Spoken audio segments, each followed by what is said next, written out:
students, from the beginning of our course on solid state devices, we were discussing the various basics of semiconductors, and this have equipped us to move into our further discussion on PN junction. PN junction depends on carrier recombination, also known as carrier decay, the continuity equation that we have studied, and basics of doping, density of states, Fermi function, current flow, both drift and diffusion, and so on and so forth, which we have seen in our earlier classes.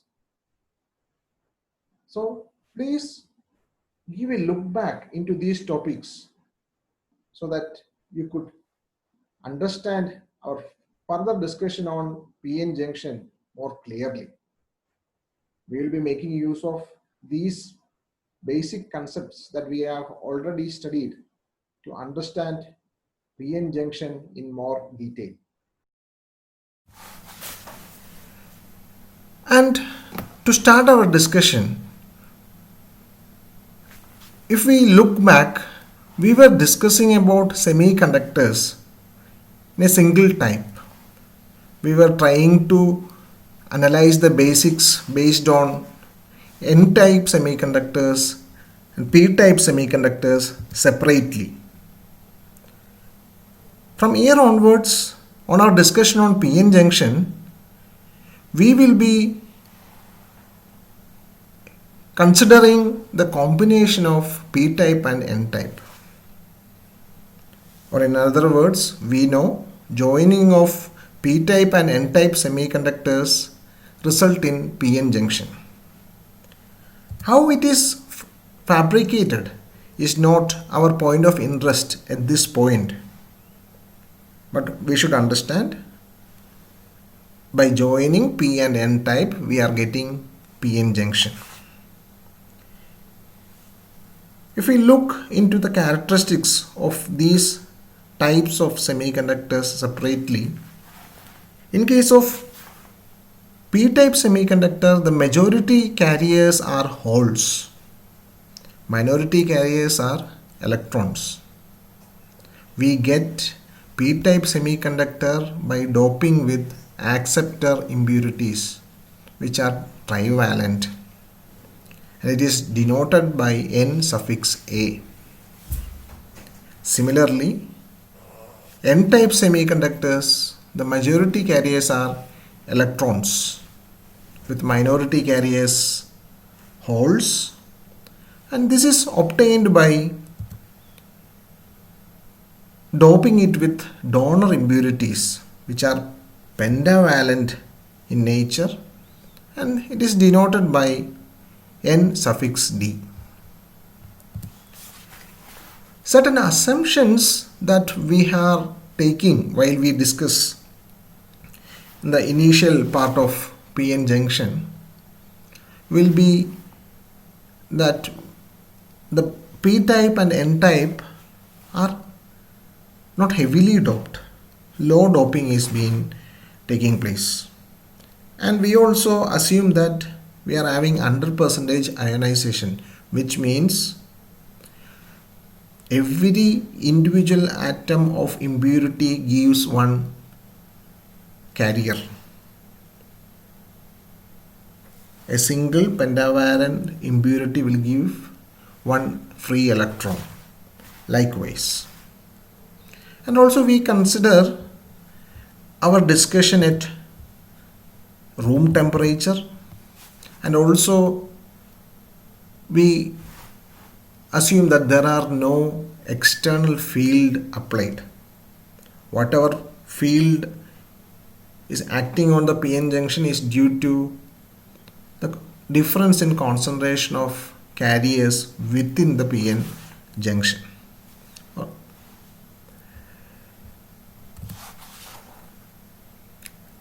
If we look back in our previous topic of energy band diagram related to the P-type and N-type, we know that the Fermi level of P-type semiconductor is closer to the valence band, and Fermi level of the N type is closer to the conduction band. This is a basic concept that we had seen earlier. Now, while we make PN junction by joining P and N type semiconductors,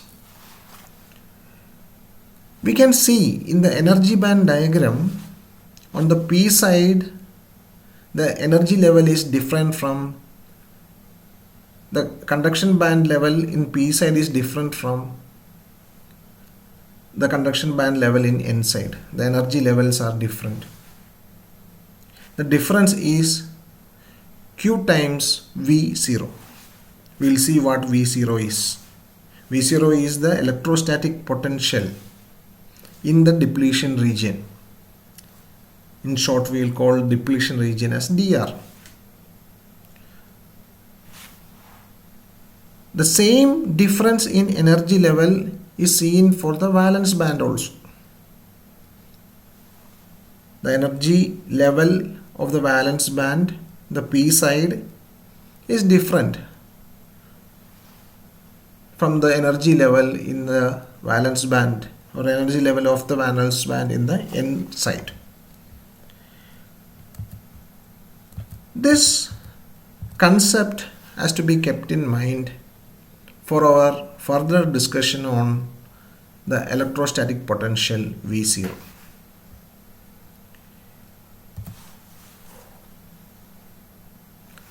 While the PN junction is made, the first thing that happens is diffusion of carriers, because we know that the P region is having more holes than the N region,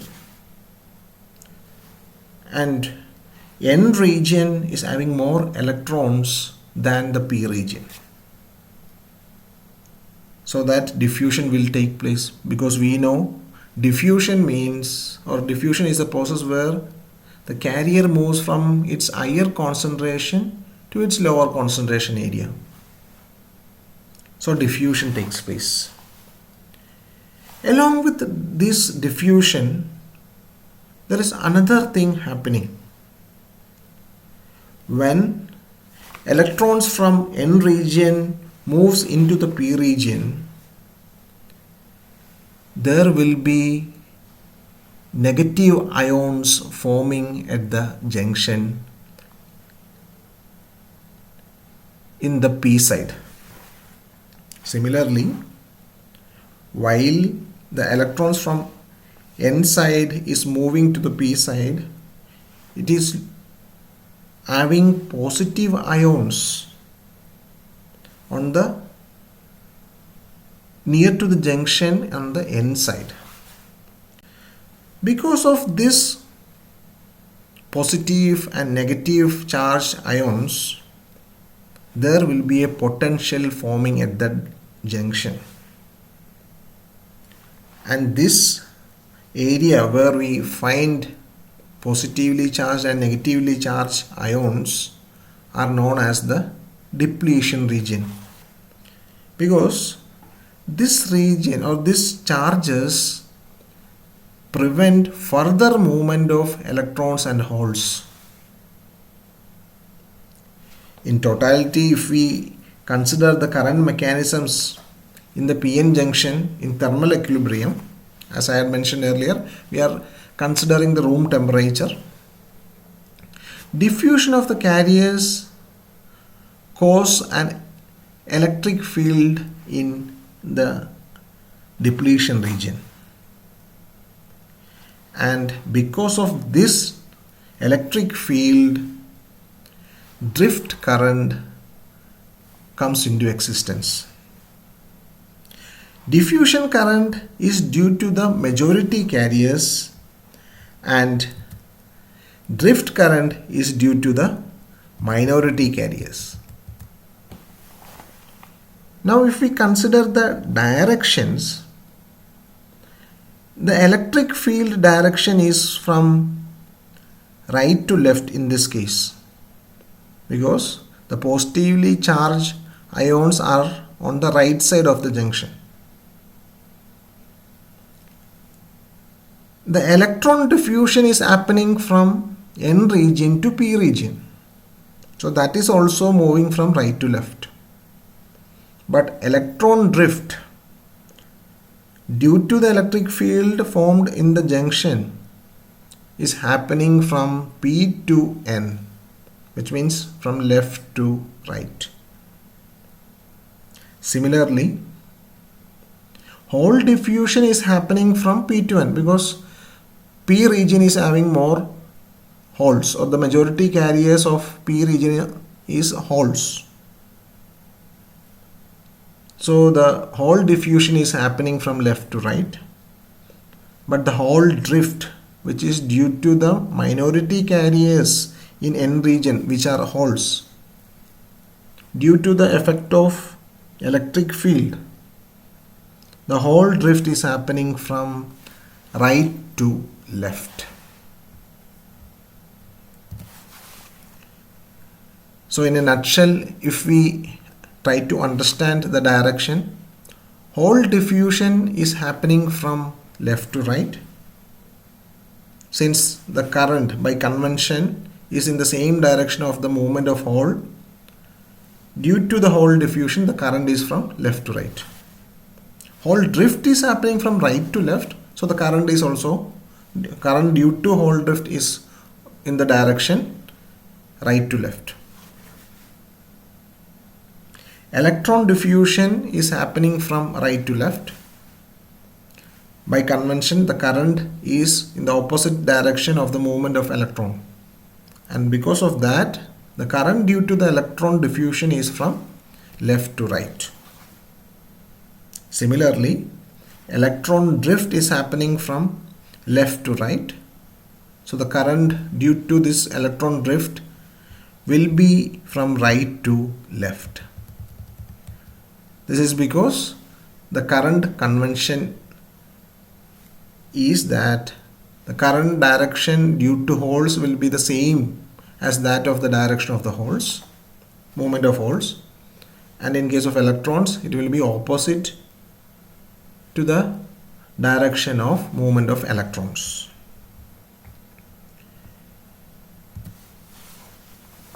Now we know that in the depletion region, due to the accumulation of charged ions, a potential is being developed. That potential is known as contact potential. How this potential is coming into existence, we will see in detail. If we consider electrons diffusing from N-type region to P, that electrons while moving to P leave behind positive ions, and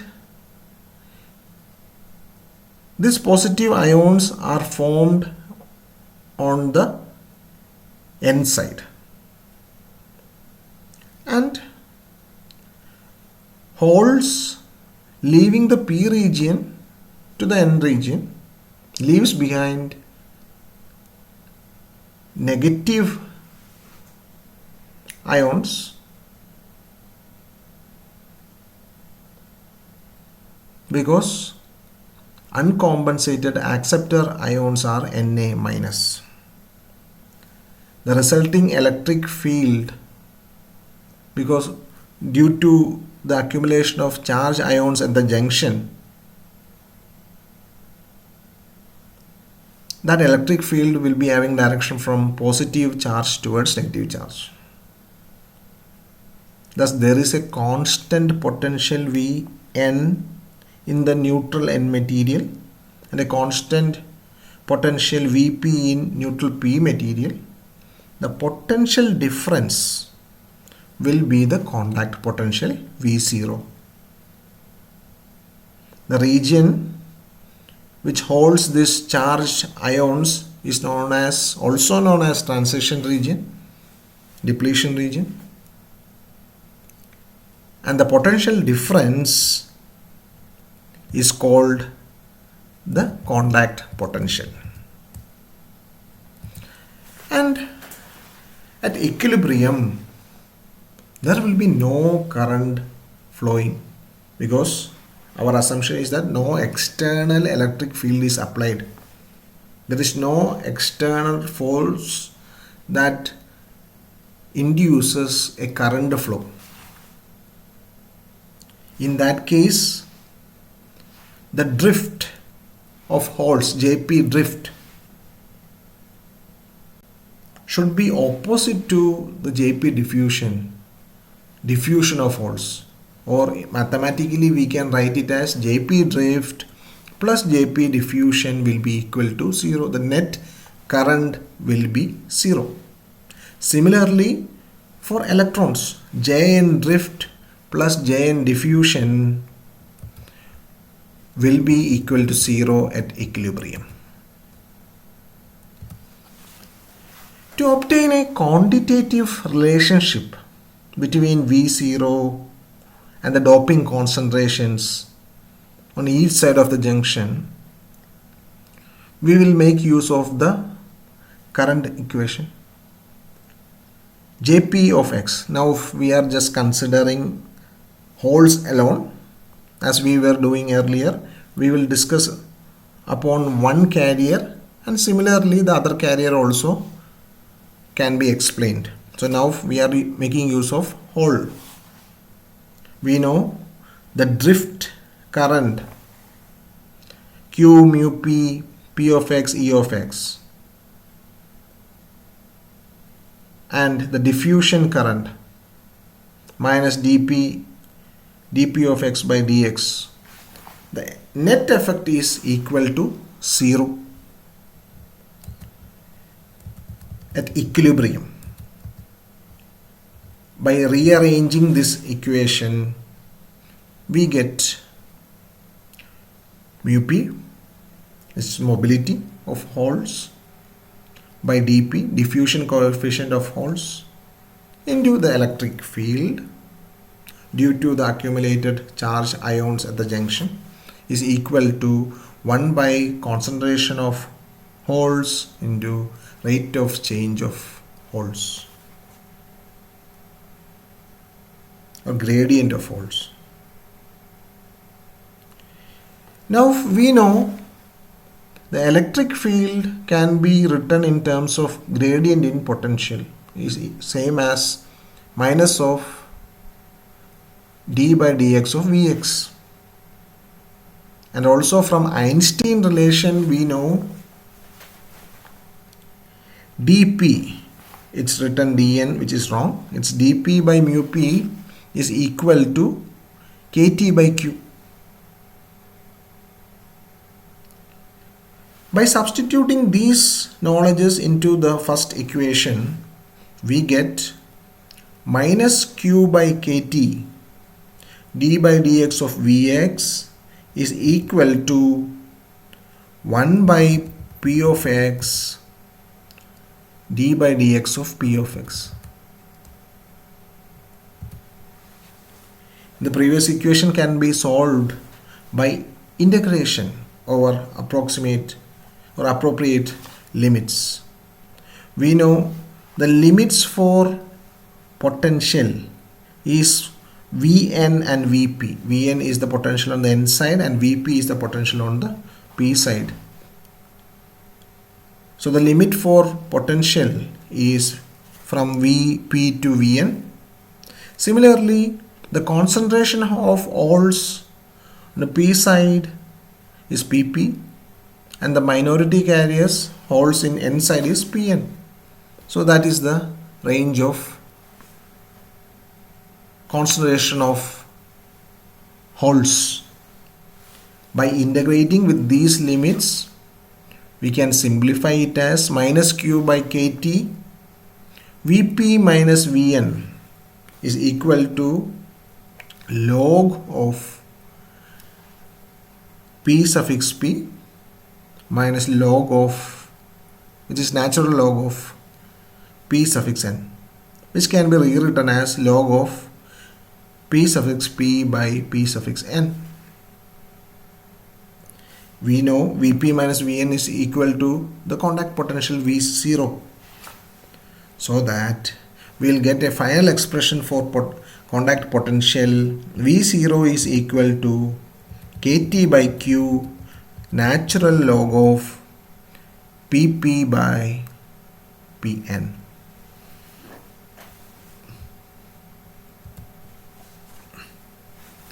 Now if we consider the junction is made up of Na acceptors on the P side and Nd donors on the N side, we can write the previous expression in terms of these number of acceptors and donors.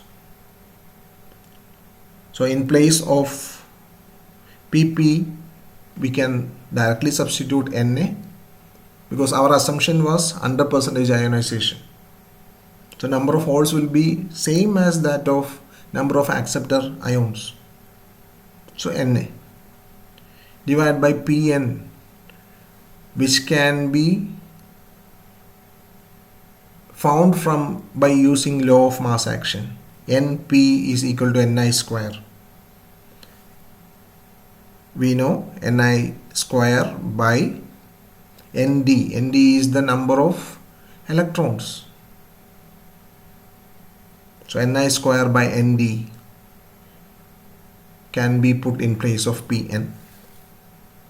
Now by rearranging, we get V0 is equal to Kt by Q natural log of Na Nd by Ni square. Now we have got a relationship to find contact potential if we know the concentration of doping.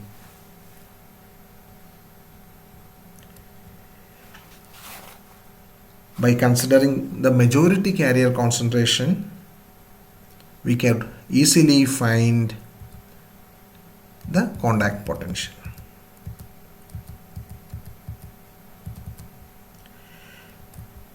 Thus,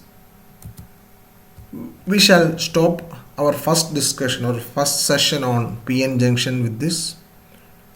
We are having few more points to be added on the initial discussion, one of which is what happens to the PN junction if it is biased.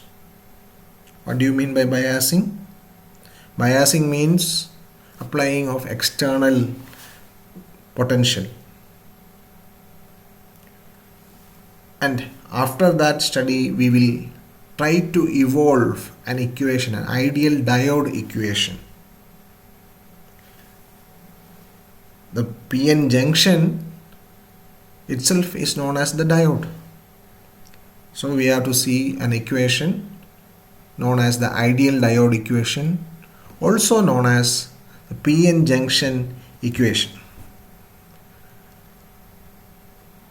So with that, we will stop our current discussion on PN junction for the time being and continue in our next class.